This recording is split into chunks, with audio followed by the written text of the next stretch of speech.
Om Swastiastu. Perkenalkan, kami dari kelompok 7. Pada kesempatan kali ini, kami akan membawakan materi yang berjudul Bimbingan Karir di Sekolah Dasar. Adapun pembahasan pada materi kami diantaranya pengertian bimbingan karir di sekolah dasar, tujuan bimbingan karir di sekolah dasar, elemen-elemen bimbingan karir di sekolah dasar, peran guru dalam bimbingan karir di sekolah dasar, serta yang terakhir, teknik atau strategi bimbingan karir di sekolah dasar. Secara umum, bimbingan karir dapat diartikan sebagai upaya bantuan yang diberikan kepada individu untuk menstimulasi dan memberikan kemudahan perkembangan karir dalam kehidupannya. Bantuan tersebut menyangkut perencanaan karir, pengambilan keputusan, dan penyesuaian dalam bidang pekerjaan. Bimbingan karir di sekolah dipandang sebagai suatu proses yang berkelanjutan dalam upaya membantu individu mempersiapkan karir melalui intervensi kurikuler yang berkaitan dengan karir, pengambilan keputusan, pengembangan keterampilan, serta pemahaman diri. Lalu, mengapa perlu adanya bimbingan karir di sekolah dasar? Nah, perlunya bimbingan karir di sekolah dasar ini karena program bimbingan ini diarahkan untuk menumbuhkan kesadaran dan pemahaman peserta didik akan ragam kegiatan dan pekerjaan di dunia sekitarnya. Nah, bimbingan karir di sekolah dasar itu juga sangat berkaitan erat dengan upaya membantu siswa memahami apa yang disukai dan tidak disukai, lalu berkait dengan kemampuan diri, dan juga disiplin dalam mengontrol kegiatan sendiri. Selanjutnya, tujuan bimbingan karir di SD. Yang pertama, mengenal macam-macam dan ciri-ciri berbagai jenis pekerjaan yang ada. Yang kedua, merencanakan masa depan. Yang ketiga, membantu arah pekerjaan. Yang keempat, menyesuaikan keterampilan dan minat dengan jenis pekerjaan. Dan yang terakhir, membantu mencapai cita-cita. Selanjutnya, ada elemen-elemen bimbingan karir. Yang pertama, ada kesadaran diri, yaitu sadar akan diri sendiri, kebutuhan, kekuatan yang menuntut pengembangan dan pemahaman diri dan identitas diri yang positif yang akan mempengaruhi keputusan karir yang efektif. Yang kedua, kesadaran pendidikan, yaitu murid mengenal dan menyadari pentingnya pengembangan keterampilan dasar dan penguasaan isi pengetahuan sebagai alat maksud tujuan karir. Yang ketiga, kesadaran karir adalah murid menyadari bahwa perkembangan karir berkembang melalui pendidikan dan pengalaman kerja yang memahami tentang adanya keragaman dunia kerja. Yang keempat, kesadaran ekonomis, yaitu memahami hubungan secara ekonomis antara ekonomi, gaya hidup, dan pekerjaan. Yang kelima, keputusan pengambilan, yaitu menyadari bahwa pengambilan keputusan melibatkan tindakan dalam hal mengidentifikasi alternatif, memilih alternatif yang konsisten dengan tujuan dan keputusan implementasi tersebut.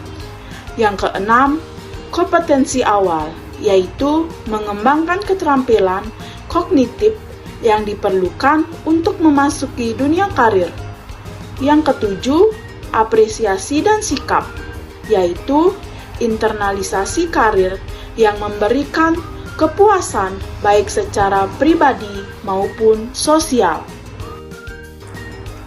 Selanjutnya, ada peran guru dalam bimbingan karir di SD. Dalam SK Menpan nomor 83 tahun 1993 ditegaskan bahwa selain tugas utama mengajar, guru sekolah dasar ditambah dengan melaksanakan program bimbingan di kelas yang menjadi tanggung jawab.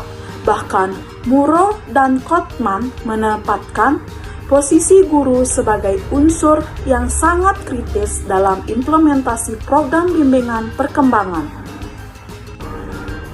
Dan peran guru sebagai pembimbing berimplikasi pada tugas guru dalam kegiatan bimbingan dan konseling, baik pada aspek pribadi, sosial, akademik maupun karir peserta didik.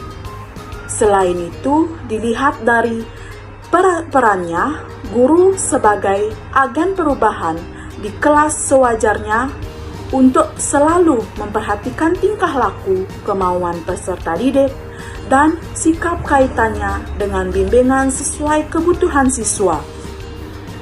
Selanjutnya saya akan menjelaskan tentang teknik atau strategi bimbingan karir di SD, yang dimana strategi bimbingan karir di SD dapat dibedakan menjadi 3. Yang pertama ada strategi instruksional, lalu yang kedua ada strategi substasional, dan yang ketiga ada strategi permainan. Yang pertama ada strategi instruksional, yang dimana strategi ini merupakan proses bimbingan karir yang dilakukan, di mana bimbingan karir itu dilakukan dengan dipadukan atau diintegrasikan di dalam kegiatan pembelajaran.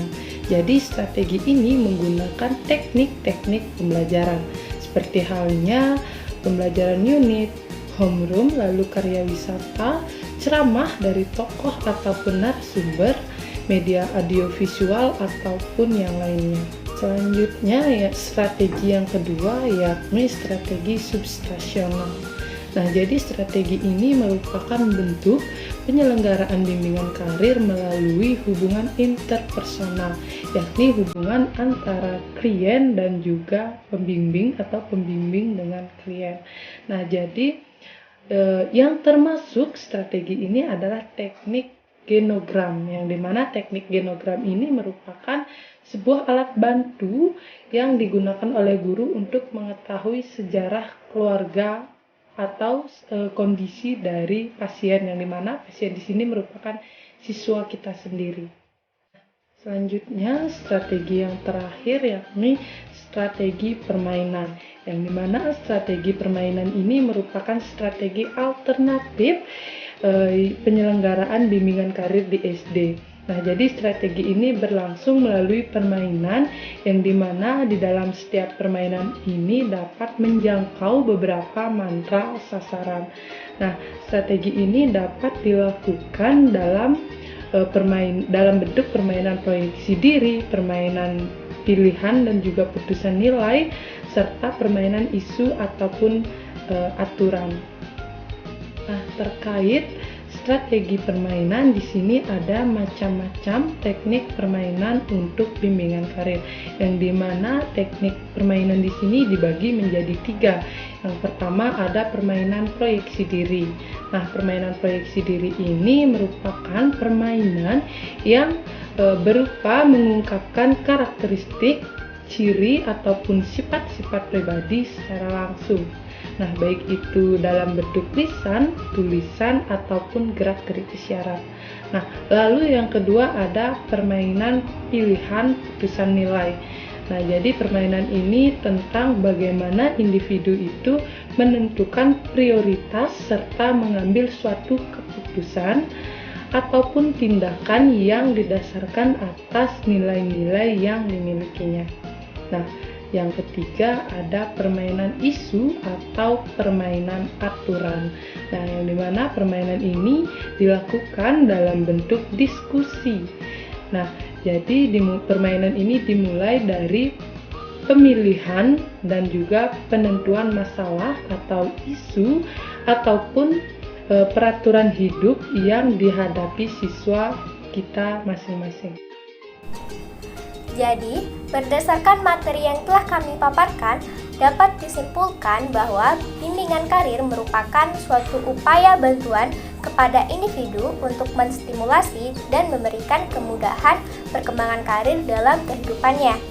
Adapun tujuan pelaksanaan bimbingan karir di sekolah dasar adalah untuk memberikan berbagai kemampuan, keterampilan, dan juga sikap yang sesuai dengan tuntutan perubahan di masyarakat dan memberikan berbagai kemampuan serta keterampilan khusus yang sesuai dengan potensi-potensi siswa dalam berbagai jenis pekerjaan tertentu yang secara langsung nantinya akan dapat mereka terapkan.